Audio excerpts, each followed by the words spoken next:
చెప్పారో అది నిజంగానే 1 ఇయర్ లోపల పూర్తి అయ్యేటట్టు చూడాలని కోరుకుంటూ ఈ అవకాశం ఇచ్చినందుకు ధన్యవాదాలు తెలియజేస్తున్నాను. శ్రీ పాయల్ శంకర్ గారు.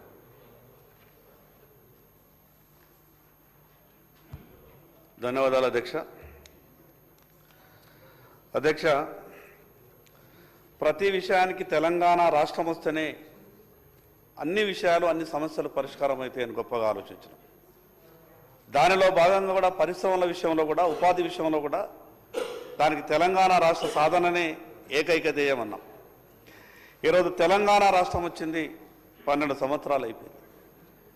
ఉమ్మడి ఆంధ్రప్రదేశ్ రాష్ట్రంలో వెనుకబడ్డటువంటి తెలంగాణలో ఏవైతే ఆదిలాబాద్ లాంటి జిల్లాలు ఉన్నాయో ఈరోజు కూడా అదే రకమైనటువంటి పరిస్థితి ఉన్నది. నేను ఎందుకు ఆ ఉదాహరణ చెప్పేటటువంటి ప్రయత్నం చేస్తున్నానంటే, పెద్దలు ముఖ్యమంత్రి గారు మంత్రులంతా కూడా దావోస్ వెళ్ళినప్పుడు వాళ్ళు దావోస్లో రాత్రి పడుకొని పొద్దున లేచినో లేదో కానీ ఇక్కడ మాత్రం పేపర్లలో 5 లక్షల కోట్ల పెట్టుబడులకు ఎంఓయూలు జరిగిపోయినట్టు, అదేదో వారం 10 రోజుల లోపల హైదరాబాద్కు వస్తున్నట్టు, దాని ద్వారా 15 నుంచి 18 లక్షల నిరుద్యోగులకు ఉపాధి అవకాశాలు కల్పిస్తున్నట్టు పేపర్లలో, అదైతే నాకు సొంతగా పేపర్లు రాసినటువంటి వార్తలు కాకుండా యాడ్లుగానే అనిపించినాయి.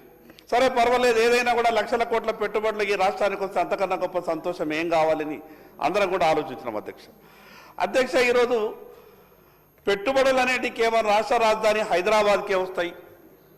ఈ జిల్లా కేంద్రాలు మారుమూల ప్రాంతాలు ఎక్కడనైతే ఉపాధి అవకాశాలు లేనటువంటి ప్రాంతాల్లో పెట్టుబడులు మాత్రం వస్తలేవు. నేను మీ ద్వారా ప్రభుత్వం దృష్టికి తీసుకెళ్తున్నా, పెట్టుబడి పెట్టేటటువంటి వాళ్ళు కేవలం హైదరాబాద్నే ఎందుకు ఎంచుకుంటున్నారు? ఈ రాష్ట్ర ప్రభుత్వం వాళ్ళని ఎందుకు కన్విన్స్ చేయలేకపోతున్నది? ఉదాహరణకు మా ఆదిలాబాద్ ఈరోజు సున్నపురాయి నిల్వలు, అక్కడ ఉన్నటువంటి లైమ్ స్టోన్ భారతదేశంలోనే ఒక క్వాలిటీ లైమ్ స్టోన్ ఉన్నది. ఈరోజు పరిశ్రమలు పెట్టేటటువంటి వాళ్ళని మీరు కన్విన్స్ చేసి, ఈ తెలంగాణ రాష్ట్రంలో మిగతా ప్రాంతాలు కూడా ఉన్నాయి, మా దగ్గర అనేకమైన ఖనిజ సంపద ఉన్నది. ఈరోజు అక్కడ లైమ్ స్టోన్ ఉన్నది, మ్యాంగనీస్ ఉన్నది, లాటరైట్ ఉన్నది. ఈ రకంగా దాదాపు 15 నుంచి 16 రకాల ఖనిజ సంపద ఈరోజు ఆదిలాబాద్ జిల్లాలో ఉన్నప్పటికీ, అదేవిధంగా మిగతా ఖమ్మం జిల్లాలో ఉన్నప్పటికీ వెనుకబడ్డటువంటి ప్రాంతాలకు ఈ ప్రభుత్వం పెట్టుబడులు చూపించడంలో విఫలమైనట్టు అనిపిస్తూ ఉన్నది అధ్యక్ష.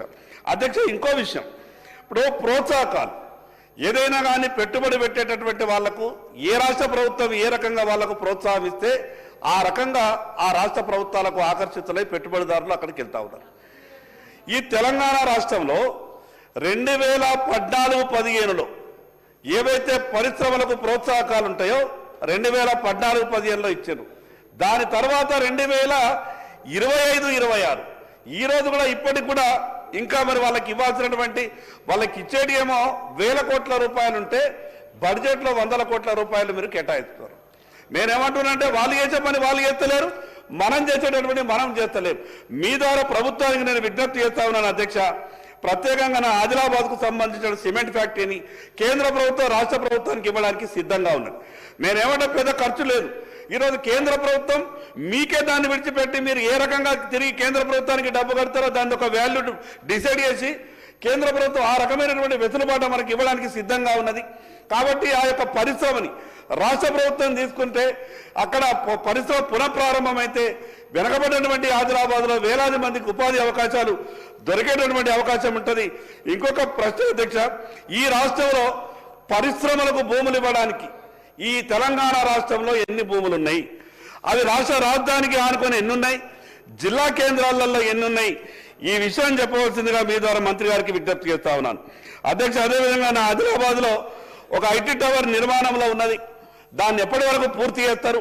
ఆ ఐటీ టవర్ పూర్తయి దాన్ని ప్రారంభం చేస్తే అక్కడ ఎన్ని ఉద్యోగాల కల్పనకు ప్రభుత్వం చర్యలు తీసుకున్నదో మంత్రి గారు జవాబు చెప్పాల్సిందిగా మీ ద్వారా విజ్ఞప్తి చేస్తున్నాం. Thank you.